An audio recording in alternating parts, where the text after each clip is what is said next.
Mummy, हम आपको अकेला नहीं छोड़ेंगे क्योंकि पापा तो अब रहे नहीं। अब आप अकेली यहाँ गांव में कैसे रहेंगी? बेटे अनिल ने कहा। तो मैं असमंजस में पड़ गई। हार्ट अटैक से हुई इनकी अचानक मौत से मैं अपने आप को लाख कोशिश के बाद भी संभाल नहीं पा रही थी। 12 दिन हो जाने से सभी मेहमान चले गए थे। बेटा अनिल और बहू अनीता दोनों ही इंजीनियर हैं।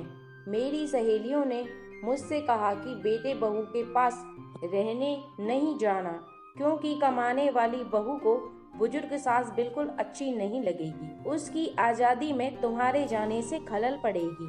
वो तुम्हें ताना मार मार कर तुम्हारा जीना हराम कर देगी। वैसे भी भाई साहब ने जीते जी ही पूरी संपत्ति बेटे के नाम कर दी थी। ऐसे में तो पूरी संभावना है कि बेटा बहू यहाँ का मकान बेचकर माल तो सब ले लेंगे और तुम्हें पाई पाई के लिए तरसा देंगे। लेकिन बेटे बहू के साथ जाना मेरी मजबूरी भी थी। 60 की उम्र में अपने घुटनों के दर्द के कारण मैं अपनी किराना दुकान चलाने में असमर्थ थी। 12 दिन के कार्यक्रम का पूरा खर्चा बेटे ने ही किया, लेकिन छोटे मोटे खर्च के लिए बेटे के आगे हाथ फैलाना मुझे ठीक नहीं लगा। और जो थोड़े बहुत पैसे हमने जमा कर रखे थे वे खर्च हो गए। अब हालात ये थे कि मेरे पास 100 रुपए भी नहीं थे। असमंजस में मैं अनिल को कोई जवाब नहीं दे पाई। इतने में अनीता ने कहा, मम्मी जी बताइए कि कौन कौन सी साड़ियाँ रखनी हैं। मैं आपकी सूटकेस पैक कर देती हूँ। अनीता के ऐसा कहने पर मैं कुछ बोल नहीं पाई और चुपचाप इन लोगों के साथ बेंगलोर आ गई। अनिल और अनीता दोनों ही मेरा पूरा पूरा ख्याल रखते। सभी साथ ही मैं खाना खाते अनीता मेरी पसंद के हिसाब से खाना बना देती। दोनों की यही कोशिश रहती कि मुझे इनकी याद ना सताए। मैं खुश हूँ। 8 साल का पोता चीटू तो दादी माँ कहकर मेरे आगे पीछे घूमता रहता। मैं कोई भी चीज के लिए बोलती तो वो चीज मुझे बराबर लाकर दे देते। ये सब देखकर मेरे मन को बहुत शांति मिल रही थी। मैं सोचने लगी कि लोग बेवजह ही आजकल के बच्चों को बदनाम करते हैं कि वो लोग बुजुर्ग माँ बाप की कद्र नहीं करते, खासकर यदि बहू कमाने वाली हो तो। आज सबने बाहर घूमने का कार्यक्रम बनाया। मॉल में घूमते घूमते अनिल और अनीता एक दुकान से कुछ खरीदे करने लगे और मैं और चीटू थोड़ा आगे निकल गए आइसक्रीम की दुकान पर। चीटू ने कहा, दादी माँ मुझे आइसक्रीम खानी है। मेरे ऊपर तो मानो बिजली गिर गई क्योंकि मेरे पास तो पैसे थे ही नहीं। इतने दिनों में पैसों की कोई जरूरत महसूस भी नहीं हुई थी। अब क्या करूं? मेरा उतरा हुआ चेहरा देखकर चीटू ने फिर कहा, दादी माँ प्लीज ले दीजिए ना। सॉरी बेटा, मैं अपना पर्स घर में ही भूल गई। मेरे ऐसा कहने पर चीटू ने मेरी तरफ कुछ अजीब नजरों से देखा। उसे लगा कि आइसक्रीम न दिलाना पड़े, इसलिए मैं बहाना मार रही हूँ। लेकिन मैं कर भी क्या सकती थी? मुझे अपनी बेबसी पर रोना आने लगा। मैं कैसी दादी हूँ कि अपने पोते को आइसक्रीम भी नहीं दिला सकती। इनके जाने के बाद पहली बार मैं अपने आप को बहुत ही असहाय महसूस कर रही थी। हमने बाहर डिनर किया। अनीता ने मेरे पसंद की काजू करी ऑर्डर की थी, लेकिन मुझे उसमें भी स्वाद नहीं आ रहा था।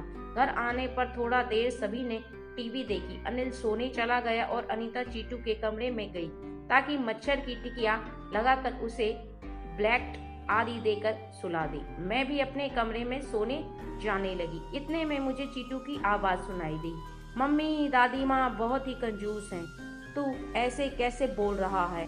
हाँ मम्मी, आज मॉल में घूमते वक्त मैंने दादी माँ को आइसक्रीम दिलाने कहा तो उन्होंने कहा कि वे अपना पर्स घर ही भूल आई हैं। कितना अच्छा है ना मम्मी कि बाहर जाओ तो पर्स ही साथ में ना ले जाओ, तो कुछ खर्च ही नहीं करना होगा। कंजूस दादी माँ, ये क्या है? चीटू, दादी माँ के लिए ऐसा बोलते वक्त तुम्हें जरा भी विचार नहीं आया? क्या तुम उनके दुख को समझ सकते हो कि वो फिलहाल कितने दुख में हैं? दादी माँ को क्या दुख है बेटा? अभी तक दादी माँ और दादाजी गांव में एक साथ रहते थे। अब अचानक दादाजी हम सबको छोड़कर चले गए। जिस व्यक्ति के साथ हम चौबीसों घंटे रहते हैं, साथ में उठते बैठते हैं, साथ में खाना खाते हैं, अपना दुख सुख शेयर करते हैं, वही व्यक्ति अचानक हमसे दूर चला जाता है तो कितना दुख होता है, ये अभी तुम नहीं समझ सकते।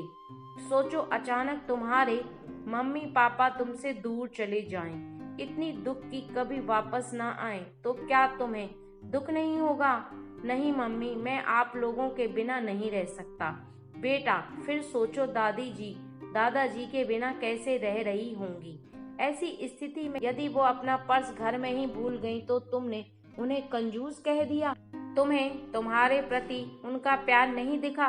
जब भी तुम्हें स्कूल से आने में 5-10 मिनट की भी देरी हो जाती है तो वो लगातार बालकनी में खड़े होकर तुम्हारा रास्ता देखती रहती हैं। उस दिन उनके घुटनों में बहुत दर्द होने के बावजूद तुम्हारे कहने पर उन्होंने तुम्हारी मनपसंद मेथी मटर मलाई बनाई थी। इसलिए बेटा, किसी के लिए कोई भी राय बनाने से पहले उस व्यक्ति के दृष्टिकोण से भी सोचना चाहिए।